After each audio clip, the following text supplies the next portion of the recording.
Hello everyone. आज हम लोग हड़प्पा सभ्यता के बारे में जानेंगे और इसे जानने के लिए हम सीआईडी जैसी दिलचस्प कहानी का सहारा लेंगे। आपने टीवी पर सीआईडी तो देखा ही होगा और दया को भी जानते होंगे, जो एक झटके में बड़े से बड़ा दरवाज़ा तोड़ देता है। लेकिन क्या आप जानते हैं, इतिहास में एक दूसरे दया भी थे।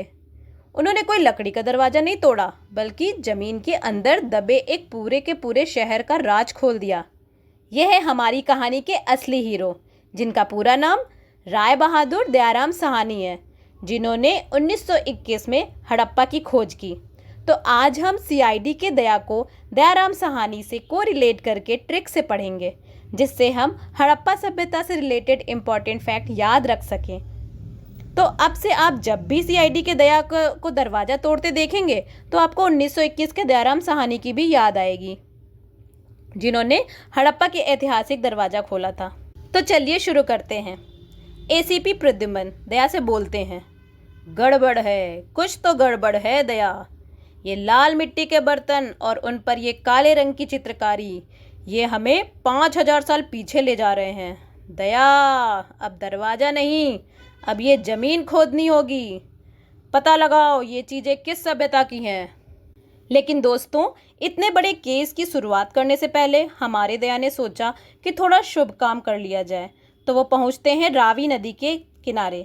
दया ने रावी नदी में एक दो नहीं बल्कि 21 बार डुबकी लगाई। अब हमें सबको पता है कि 21 नंबर बहुत शुभ होता है, तो उन्होंने 21 बार डुबकी लगाई और हर डुबकी के साथ बोला, हर हर रावी, हर हर रावी। तो इस देखिए, अब आपको 3 इम्पॉर्टेंट फैक्ट याद हो गए हैं, जो एग्ज़ाम में हमसे बार बार पूछे जाते हैं। देखिए यहाँ पे 21 डुबकी से 1921 सन याद हो गया, ठीक है। हर हर से हर हर रावी, हर हर से हड़प्पा और रावी से रावी नदी के किनारे है, ठीक है। तो हड़प्पा रावी नदी के किनारे है और किसने डुबकी लगाई? दया ने। दया से दयाराम साहनी। तो दयाराम साहनी ने हड़प्पा की खोज 1921 में की थी। तो इस तरह से आपको ये याद हो गया, ठीक है। तो ये क्वेश्चन बहुत इंपॉर्टेंट है, बार बार हमसे एग्ज़ाम में पूछे जाते हैं और हम लोग कंफ्यूज हो जाते हैं। तो ये आपको अब हमेशा याद रहेगा। दया ने रावी नदी में 21 डुबकियाँ तो लगा ली, लेकिन अब बारी थी असली इन्वेस्टिगेशन की। 1921 में जैसे ही उन्होंने खुदाई शुरू की, उन्हें मिट्टी के नीचे एक एक करके अनोखे सबूत मिलने लगे। बस आपको उन सबूतों को अच्छे से याद रखना है कि दया को कौन कौन से सबूत मिले थे। दया बोलता है, सर ये देखिए, मुझे पहला सबूत मिल गया। ये कोई आम मूर्ति नहीं है, ये पत्थर की बनी मूर्ति है। तो हमें हड़प्पा से क्या मिला? पत्थर की बनी मूर्ति मिली। फिर वो आगे बढ़ता है और दूसरा सबूत उसके हाथ लग जाता है। दया अब दूसरा सबूत लाता है और कहता है, सर यहाँ एक पूरा का पूरा R37 कब्रिस्तान मिला है, जिससे पता चलता है कि हड़प्पा के लोग अपने पूर्वजों का कितना सम्मान करते थे। तो दूसरा सबूत क्या था? R37 कब्रिस्तान। फिर आगे बढ़ता है तो उसे तीसरा सबूत उसके हाथ लगता है, वो था तांबे का पैमाना। ये देखो सर, इनका नाप तौल का तरीका तो कमाल का ही था। इस तरह वो अपनी खोज जारी रखता है। चौथा सबूत लेकर आता है, मिट्टी के बने बर्तन और मोहर। दया कहता है, सर यहाँ देखो, मिट्टी के बर्तन और मोहर मिली है। इन मोहर पर अजीब से जानवर और लिपि बनी है। फिर वो आगे बढ़ता है और पांचवा सबूत लाता है, तराजू और पत्थर के बाट। सर ये देखिए, तराजू और पत्थर के बाट। इनका मतलब है कि लोग व्यापार में तो बहुत माहिर थे, यहाँ के लोग व्यापार भी करना जानते थे। धीरे धीरे करके उसके हाथ सबूत लगते ही जा रहे थे। वो छठा सबूत लेकर आता है, अनाज भंडारण। अच्छा, अतिरिक्त अनाज को स्टोर भी किया करते थे। दया सबूत इकट्ठा ही कर रहा था कि उसकी नज़र एक सफ़ेद चीज़ पर पड़ती है। वह देखता है कि वह सफ़ेद संग की चूड़ियाँ बिखरी हुई हैं। दया कहता है, सर ये देखो, ये कोई मामूली चूड़ियाँ नहीं हैं, ये तो असली संग को तराश कर बनाई गई हैं। अब उसे टेबल पर रखी हुई टेराकोटा की मूर्तियाँ दिखाई देती हैं। वो मूर्तियों को देखता है और कहता है, ये मूर्तियाँ देखा, हजारों साल पुरानी लग रही हैं। और वह अपना एक हाथ दीवार पर ठोकता है।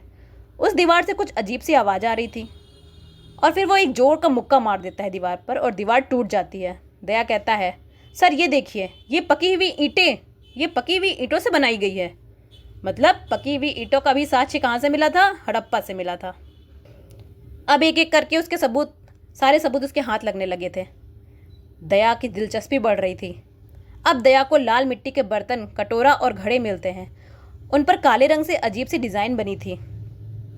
दया उन बर्तनों को देखकर कहता है, सर, इन बर्तनों के अंदर जरूर कुछ छिपाया गया है। इनका लाल रंग और ये बारीकी, ये किसी मामूली कुम्हार का काम तो नहीं लगता है। ये सारे सबूत अब इकट्ठा हो चुके थे। तो दया कहता है, सर चलिए एक बार सबूतों को इकट्ठा कर लेते हैं, फिर से गिन लेते हैं और देख लेते हैं क्या क्या मिला है। तो देखता है पत्थर की मूर्ति, R37 कब्रिस्तान, तांबे का पैमाना, तराजू और पत्थर के बांट, अनाज भंडारण, मिट्टी के बर्तन और मोहर, संघ की चूड़ियाँ, टेराकोटा की मूर्तियाँ, लाल मिट्टी के मृदभांड। तो दोस्तों, कैसा लगा आपको हमारा ये CID वाला कॉन्सेप्ट? मैंने CID के दया और इतिहास के दयाराम साहनी जी को इसलिए जोड़ा ताकि आपको हमेशा के लिए याद हो जाए, क्योंकि जब भी हम दया नाम सुनते हैं तो CID वाले दया ही याद आते हैं। और जब हम हड़प्पा से या हमें क्या प्राप्त हुआ है पढ़ते हैं और मोहनजोदड़ो से क्या प्राप्त हुआ है, तो दोनों को लेकर कन्फ्यूज़ हो जाते हैं। लेकिन अब आपको कोई भी कन्फ्यूज़न नहीं होगा, क्योंकि जब हड़प्पा की चीज़ों को हम याद करेंगे तो याद करेंगे कि दया ने कौन कौन से सबूत इकट्ठा किए थे और हमें तुरंत याद आ जाएंगे। तो इस तरह से आप फिर से रिवीजन कर लीजिए, फिर से वीडियो देख लीजिए एक बार, आपको पूरी कहानी याद आ जाएगी। तो उम्मीद करती हूँ कि ये वीडियो आपको पसंद आया होगा। अगर आपको मेरा पहला वीडियो मोहनजोदड़ो वाला नहीं देखा है तो जाकर देखिए, और लिंक डिस्क्रिप्शन में है और वहाँ से जाकर देख सकते हैं। Thanks for watching. Hello everyone.